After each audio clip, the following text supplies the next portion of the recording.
आज हम 7 ऐसी मनोवैज्ञानिक तरकीबों पर गहराई से बात करने वाले हैं जो रोजमर्रा की जिंदगी में बड़ा असर डालती हैं। हाँ, और अक्सर हमें पता भी नहीं चलता। बिल्कुल, जैसे विक्रेता, नेता और आजकल तो सोशल मीडिया इन्फ्लुएंसर्स भी इनका खूब इस्तेमाल करते हैं। सही कहा। तो आज की हमारी ये जो चर्चा है, इसका मकसद यही समझना है कि ये तरकीबें आखिर काम कैसे करती हैं। उनके पीछे का विज्ञान क्या है? हाँ, और सबसे जरूरी, इन्हें कैसे पहचाना जाए या सही तरीके से इस्तेमाल किया जाए। तो चलिए शुरू करते हैं ये पड़ताल। अच्छा, तो संक्षेप में वो 7 सिद्धांत कौन से हैं जिन पर हम बात करेंगे? जी, मैं एक बार गिना देती हूँ। गिना दीजिए। पहला है रेसिप्रोसिटी, मतलब पारस्परिकता।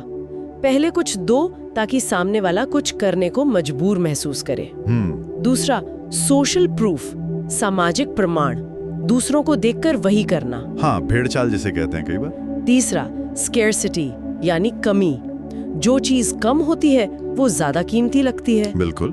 चौथा है अथॉरिटी, प्राधिकार, विशेषज्ञों या अधिकार वाले लोगों पर ज्यादा भरोसा। ओके। पांचवा, लाइकिंग, पसंद, जिन्हें हम पसंद करते हैं उनकी बात मान लेते हैं। छठा, कमिटमेंट एंड कंसिस्टेंसी, यानी प्रतिबद्धता और निरंतरता। हाँ। छोटी हाँ के बाद बड़ी हाँ करवाना। अच्छा, ये दिलचस्प है। और सातवां है मिररिंग, यानी नकल करना, अनजाने में दूसरों के हाव भाव अपना लेना। हाँ, ये सातों सिद्धांत वाकई बहुत दिलचस्प हैं, क्योंकि ये सीधे हमारे अवचेतन मन पर असर डालते हैं। सही। जैसे आपने कहा रेसिप्रोसिटी, हाँ। ये सिर्फ वो दुकान के मुफ्त सैंपल तक ही नहीं है। अच्छा। हाँ, मान लीजिए किसी ने आपकी मदद की, हाँ। या कोई खास जानकारी दी, हाँ। तो एक अंदरूनी दबाव महसूस होता है ना। हाँ, होता तो है कि भाई एहसान चुकाना है। बिल्कुल। ये लेन देन का एक बहुत मजबूत सामाजिक नियम है। लेकिन क्या ये हमेशा काम करता है? मतलब अगर साफ पता चल रहा हो कि कोई बस फायदा उठाने के लिए ही कुछ दे रहा है। अच्छा सवाल है। देखिए, अगर इरादा बहुत साफ हो तो शायद असर कम हो जाए, पर अक्सर ये बहुत ही वो सूक्ष्म स्तर पर होता है। समझी।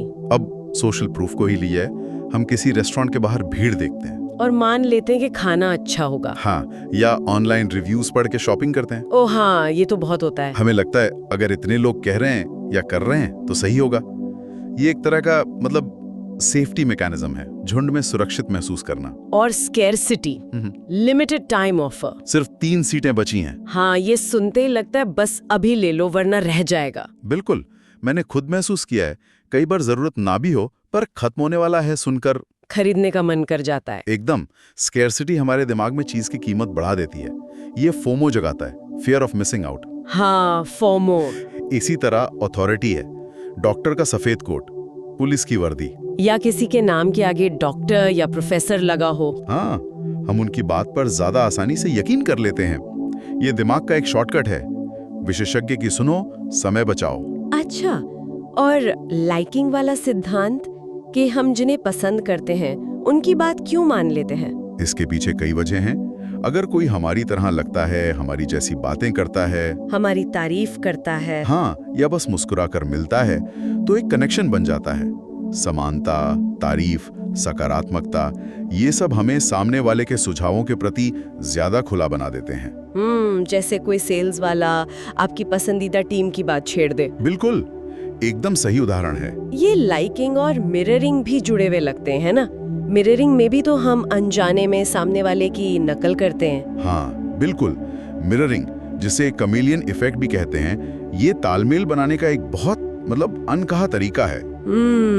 जब हम किसी की बॉडी लैंग्वेज, हाव भाव या बोलने के लहजे की नकल करते हैं, अक्सर बिना जाने, तो सामने वाले को लगता है कि हम उनकी तरह हैं। अच्छा।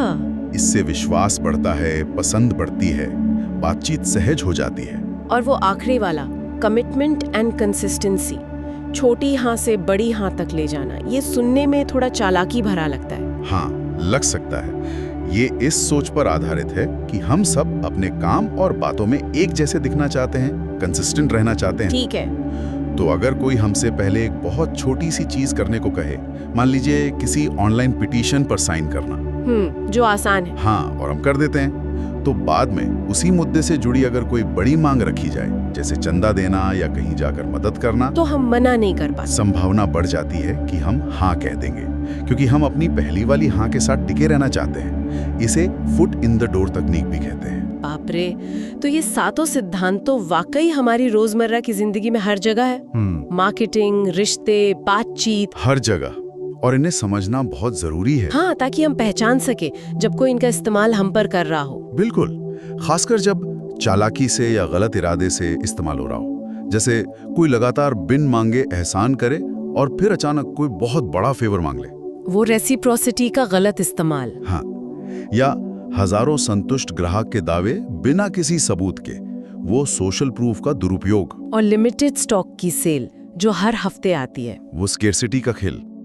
इसी तरह नकली एक्सपर्ट, अथॉरिटी या बहुत ज्यादा बनावटी तारीफ, लाइकिंग, या छोटी सी हाँ के बाद बड़ी चीज के लिए दबाव डालना, कमिटमेंट। हाँ, या फिर कोई बहुत ज्यादा ही आपकी नकल उतार रहा हो, मिररिंग, ये सब खतरे की घंटी हो सकते हैं। इन्हें पहचानना हमें बेहतर फैसले लेने में मदद कर सकता है। निश्चित रूप से। बात प्रभाव डालने की नहीं, बल्कि आपसी समझ और फायदे की होनी चाहिए। दुरुपयोग से बचना जरूरी है। सही कहा। तो जाते जाते एक सवाल सबके सोचने के लिए छोड़ जाते हैं। इन मनोवैज्ञानिक तरीकों को जानने के बाद क्या अब आप अपने आसपास की बातचीत, विज्ञापनों और लोगों के व्यवहार को एक अलग नजरिए से देखेंगे?